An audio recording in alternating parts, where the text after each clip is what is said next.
Les amis, j'espère que vous allez tous bien. On se retrouve aujourd'hui avec une nouvelle vidéo d'actu. On va parler d'Alex Pereira, les amis, qui a répondu à Thomas Spinal. Donc hier, je vous ai fait une vidéo concernant Thomas Spinal où il expliquait justement, il prenait la parole ouvertement en expliquant en fait que l'UFC et Dana White avaient favorisé Alex Pereira à son arrivée, dès son arrivée à l'UFC, et dans tous ses fights, qu'il a été favorisé, quoi. Voilà. On a vu Ted lui mettre vraiment des gros adversaires qui pourraient potentiellement lui poser des problèmes, etc. Et il a été favorisé par rapport à Adesanya, en fait. Il voulait faire revivre la rivalité qu'il y avait entre les deux, par rapport au fait qu'ils se soient affrontés en kickboxing, etc. Et voilà, il était revenu sur ça en expliquant qu'il a été favorisé, etc. Machin, machin. Et là, Alex Pereira, il a répondu. Donc on va revenir sur ça. On va parler de Nadia, de Conor McGregor, de Saladin Parnasse, les amis, d'Arman Saroukian, de Bilal Mohamed, etc., etc. On va faire un petit peu le tour de ce qu'il y a en actu aujourd'hui. Et on commence tout de suite avec une vidéo de Jiri. Attendez, je vous mets ça, les gars, bougez pas. Ah, vous le connaissez, hein.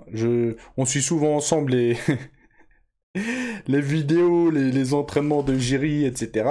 Et là, il a un nouvel entraînement, mais pour le coup, je pense que c'est un entraînement qui pourrait marcher, d'accord, qui pourrait être utile. Donc vous allez voir, en fait, qu'il s'amuse à faire des sprints avec le nez bouché et la bouche bouchée. En gros, sans respirer. Et je pense que ça, pour le cardio, etc., c'est quelque chose qui pourrait marcher. C'est quelque chose que j'avais jamais vu.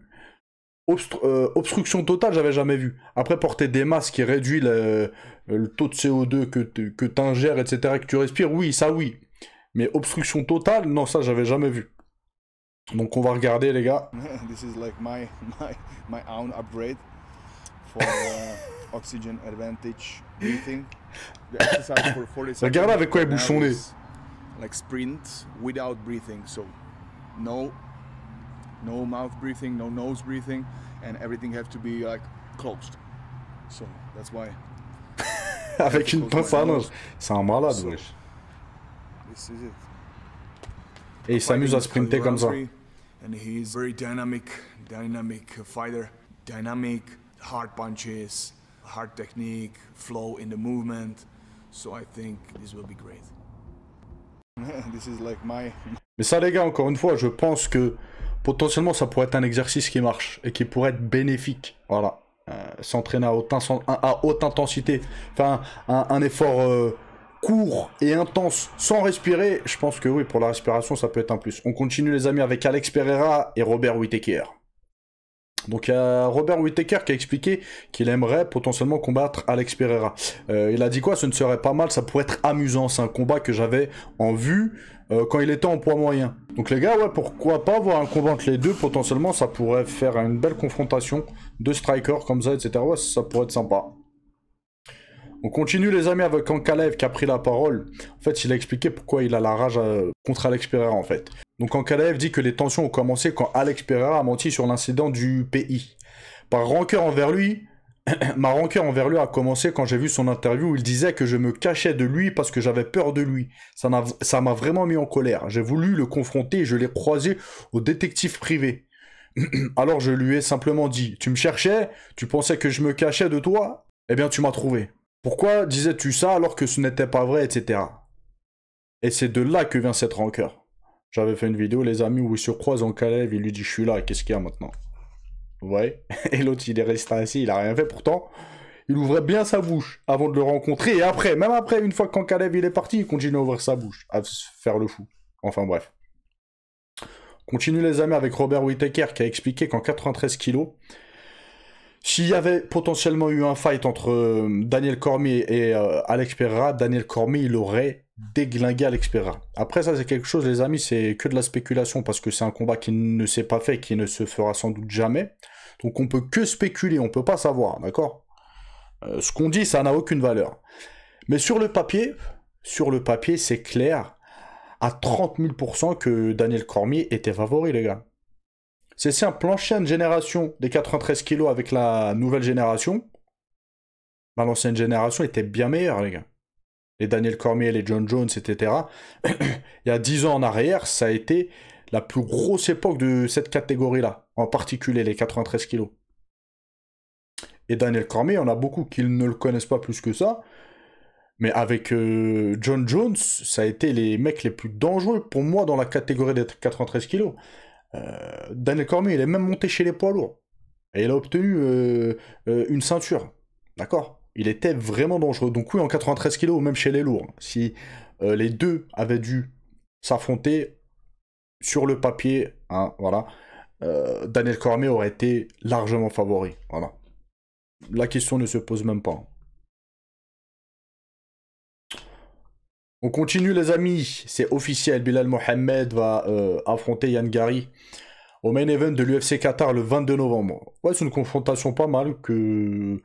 Après, je vais pas vous dire je suis hypé, mais oui, ça peut être potentiellement une belle confrontation. Ouais, ça va, je suis content. On continue les amis avec Arman Saroukan qui va enfin recombattre. Donc, il doit combattre Dan Hooker, d'accord? Voilà, contrairement à Bilal Mohamed et Yann Gary, je suis moins hypé. Voilà. Bon, dans un fight tout peut arriver, mais je pense que Tsaroukan, quand même, sur le papier, est favori. Et j'espère qu'il va gagner ce combat pour pouvoir après prétendre pour le titre. Voilà. Donc voilà, c'est pas un combat qui me hype plus que ça. Je sais pas ce que vous en pensez, vous. N'hésitez pas à me le dire, les gars. On continue, les amis, avec Nat Diaz. Son corps lâche, il refuse un combat. En fait, à ce que j'ai cru comprendre, il voulait combattre au BKFC, dans l'organisation de Barnacle. Mais il a expliqué qu'il a refusé la demande. Il a dit, en fait, que son corps avait trop de cicatrices, trop de blessures, etc. etc. C'est pour ça qu'il refusait, en fait, le Barnacle. Mais le président du BKFC a néanmoins ajouté « Nous avons parlé à Nat Diaz à quelques reprises. Mais je pense que si Conor McGregor de l'autre côté de ce ring, il accepterait. » En fait, si c'était Conor McGregor en Barnacle, peut-être qu'il accepterait, potentiellement. Et c'est vrai que un combat de Barnacle entre Conor McGregor et Nat Diaz, franchement les gars, je validerais direct. Je serais hypé de ouf. Parlant de Conor McGregor, on continue avec lui les gars. Donc bon bah il semblerait qu'il va combattre pour l'UFC de la Maison Blanche.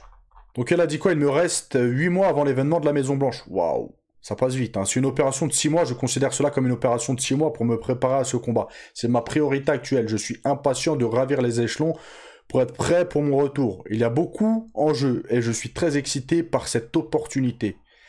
Il aura une période d'isolement, c'est certain, où je ne répondrai pas au téléphone et tout. Là, il en rajoute, là, il fait son cinoche, là, ferme-la, va t'entraîner, vas-y.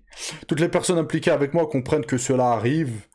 Comme je l'ai dit, c'est une opération de 6 mois. Je ne suis pas dans l'illusion de ce qu'il m'attend dans mes efforts de préparation. Le téléphone sera éteint et le travail sera exécuté. Oui, oui, d'accord. Continue les amis avec Saladin Parnasse. Il semble qu'il est chaud à affronter Bartosinski. Voilà, pour rappel, il était monté en 77 kg pour tenter d'obtenir la triple ceinture. Et il s'est cassé les dents en fait, voilà. Donc il a dit quoi? Je pense qu'ils veulent le faire, moi je suis chaud, c'est un défi dangereux, mais je suis prêt à le relever. Il me reste encore 3 combats dans mon contrat. C'était dans mon contrat, donc voilà, on ne refuse pas. Chez les 77 kg, je pense que le jour du combat, il sera à 90, 92. Moi je serai comme à l'habitude à 76, 77. J'ai stabilisé mon poids comme ça. Et oui, c'est sûr, il était à 92 kg le jour du combat. Non, on peut pas savoir. Voilà, on peut pas savoir. Après, c'est du MMA, on peut se rattraper sur le corps à corps. Est-ce que vous êtes chaud à avoir un retour? Même s'il a perdu contre lui. Hein. Non, les gars, laissez-moi tranquille. Laissez-moi tranquille. Même s'il a perdu contre lui, je ne suis pas chaud. Voilà. Je veux voir Saladin Parnasse à l'UFC, ou sinon, laissez-moi tranquille. Voilà. Après, moi, c'est mon avis, c'est mon ressenti. Mais là, non, ça y est. Moi, vous savez, soit je suis hypé, soit je suis pas hypé. Voilà, je vais pas... Là, je suis pas hypé de le voir continuer à combattre au KSW ou je sais pas quoi. À la rigueur, au PFL et encore, hein. Sinon, UFC, les gars. Et s'il va à l'UFC, ouais, je serai chaud. Donc, continue et termine, les amis, avec Alex Pereira qui répond à Thomas Spinal. Hier, je vous ai fait une vidéo en vous montrant, en fait, que Thomas Spinal expliquait que Alex Pereira avait eu un tapis rouge déroulé par l'UFC et Dana White, qu'il a été très favorisé dans ses match-up, etc. Et là, Alex Pereira, il a répondu. Mais vous allez voir que c'est une réponse, elle est bidon un peu. Donc il a dit quoi? Je suis un gars qui vient du kickboxing. Je n'avais aucune expérience en grappling. Nous parlons du plus haut niveau dans le sport. Si vous mettiez le pire gars de l'UFC face à moi, je serais désavantagé. Ça n'a aucun sens. Vas-y, vas-y. Là, il joue avec les mots. Là, je viens du kick, j'avais pas d'expert. Oui, mais il a affronté que des strikers, les gars. De toute façon, c'est pas... Je mens pas, hein. Regardez, Thomas Spinal le dit, et vous pouvez aller vérifier par vous-même. Allez sur Sherdog, regardez qui il a affronté, regardez les combats, etc. Il a toujours eu des match-up favorisés. Sur le papier, voilà. Et c'est un fait en fait. C'est un fait. Ils ont déroulé le tapis rouge à l'époque, c'était Adesanya le champion. Vu qu'il y avait une très grosse, comment dire, rivalité entre les deux, parce qu'ils s'étaient croisés en kickboxing, etc. Ils ont déroulé le tapis rouge à Alex Pereira en voulant qu'il gagne tous ses combats pour arriver à Adesanya très rapidement. Pour qu'il y ait une confrontation, une rivalité à refaire vivre en fait entre les deux, etc. Chose qu'ils ont fait, hein. Et voilà. Donc le fait qu'ils disent non, qu'ils disent ouais, j'ai pas été favorisé, etc.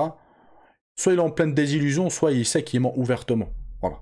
Mais en tout cas, moi je suis pas d'accord avec ça et on est beaucoup à s'en rendre compte, quoi. C'était tout pour aujourd'hui, je vous laisse, je vous dis à la prochaine vidéo, ciao ciao.